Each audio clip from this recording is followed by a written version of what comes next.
رسول اللہ صلی اللہ علیہ وسلم کے تمام صحابہ کی یہ خواہش ہوتی کہ انہیں مجلس نبوی صلی اللہ علیہ وسلم میں حاضری کا شرف ہر وقت حاصل رہے۔ صحابہ اکرام جہاں ایک طرف 5 وقت نماز اپنے حبیب کریم صلی اللہ علیہ وسلم کی امامت میں ادا کرتے، وہیں ہر نماز کے بعد اپنے حبیب صلی اللہ علیہ وسلم کی صحبت و زیارت سے فیضیاب بھی ہوتے۔ رسول اللہ صلی اللہ علیہ وسلم کے ایک سچے عاشق اور صحابی رسول گھر دور ہونے کے باوجود ہر روز نماز فجر نبی کریم صلی اللہ علیہ وسلم کے پیچھے ادا کرتے، لیکن جیسے ہی رسول اللہ صلی اللہ علیہ وسلم نماز کا سلام پھیرتے تو وہ فوراً اٹھ جاتے اور ذکر و دعا میں شامل ہوئے بغیر تیزی سے مسجد نبوی سے نکل جاتے۔ صحابہ کرام کو ان کے اس عمل سے بہت حیرت تھی اور رسول اللہ صلی اللہ علیہ وسلم بھی انہیں دیکھتے، حتیٰ کہ ایک دن خود رسول اللہ صلی اللہ علیہ وسلم نے انہیں روک لیا اور اس معاملے کی وجہ پوچھی۔ جب انہوں نے وجہ بتائی تو فرط محبت سے رسول اللہ صلی اللہ علیہ وسلم کا چہرہ کھل اٹھا۔ رسول اللہ صلی اللہ علیہ وسلم نے اسی ضمن میں صحابہ کرام کو ایک انتہائی نصیحت آموز واقعہ ارشاد فرمایا۔ وہ صحابی کون تھے اور رسول اللہ سے ملے بغیر جلدی مسجد نبوی سے جانے پر انہیں کس چیز نے مجبور کیا تھا، اور رسول اللہ صلی اللہ علیہ وسلم نے جو واقعہ ارشاد فرمایا وہ کیا ہے؟ آئیے اس ایمان افروز واقعہ کی حقیقت جانتے ہیں۔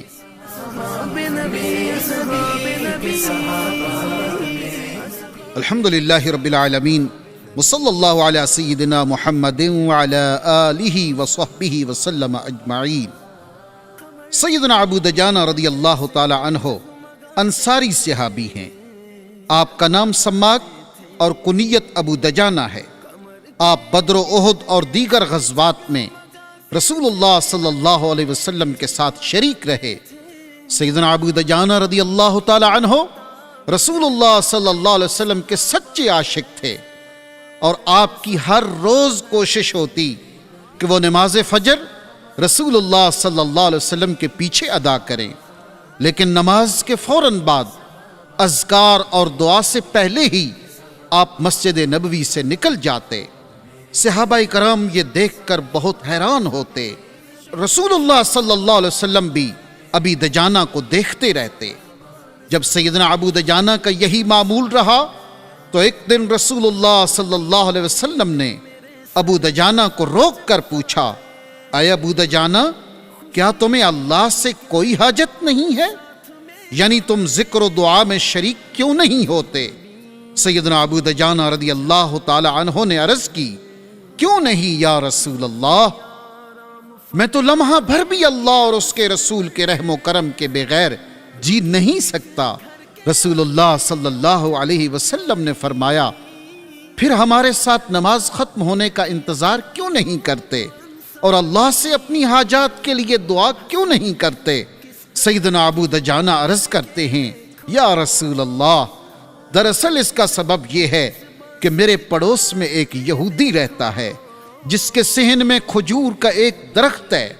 اور اس کی کچھ شاخیں میرے گھر کے صحن میں لٹکتی ہیں، اور جب رات کو ہوا چلتی ہے تو اس کی کچھ کھجوریں ہمارے گھر میں آ کر گرتی ہیں۔ میں مسجد سے اس لیے جلدی نکل جاتا ہوں تاکہ ان گری ہوئی کھجوروں کو اپنے بھوکے بچوں کے جاگنے سے پہلے چن کر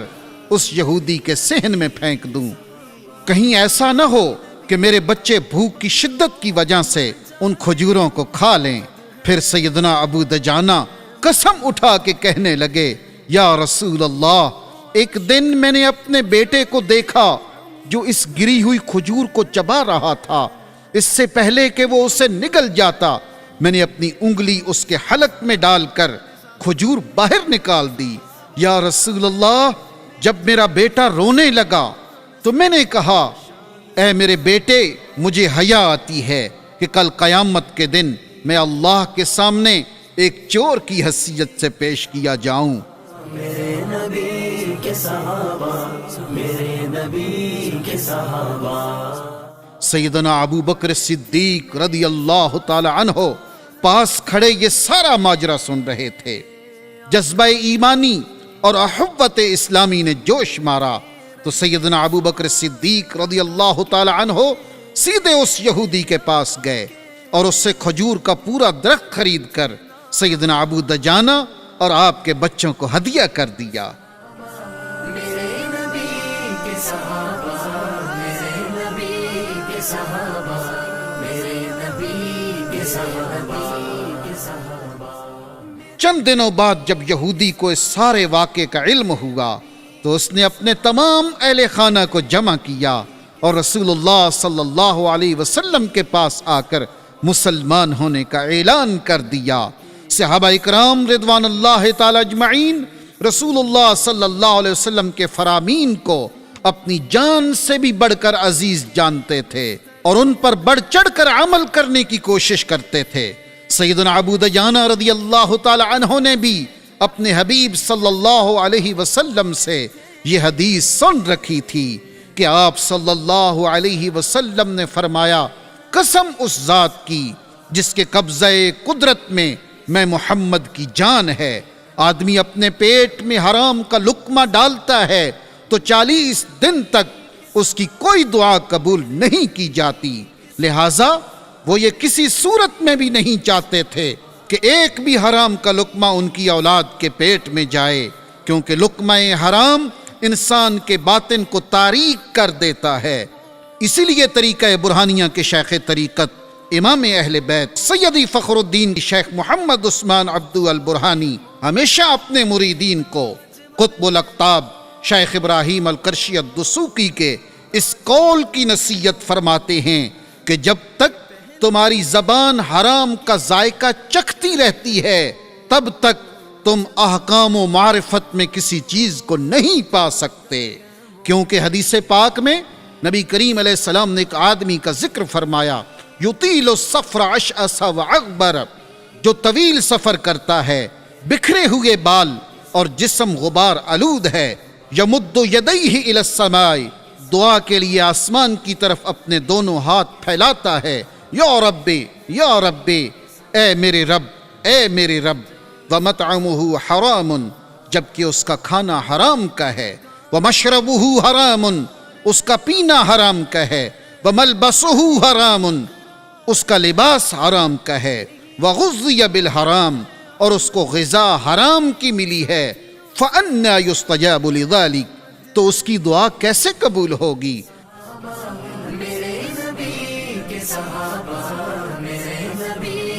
سیدنا ابو دجانہ رضی اللہ تعالی عنہ کا یہ ایمان افروز واقعہ اور رسول کریم صلی اللہ علیہ وسلم کی احادیث اور سیدی فخر الدین کی یہ نصیحت ہمیں پیغام دیتی ہے کہ ہم لقمہ حرام، ناجائز ذرائع آمدنی اور دوسروں کی حق تلفی سے جب تک اجتناب نہیں کریں گے تو اس وقت تک ہمارا کوئی عمل بھی قبول نہیں ہے۔ اللہ تعالی ہم سب کو کسب حلال کی توفیق عطا فرمائے تاکہ ہم خود بھی اللہ کے عذاب سے بچیں اور اپنی اولاد کو بھی بچا سکیں۔ وصلی اللہ علی سیدنا محمد خاتم النبیین والنبع العظیم وعلی آلہ وصحبہ وازواجہ وسلم اجمعین۔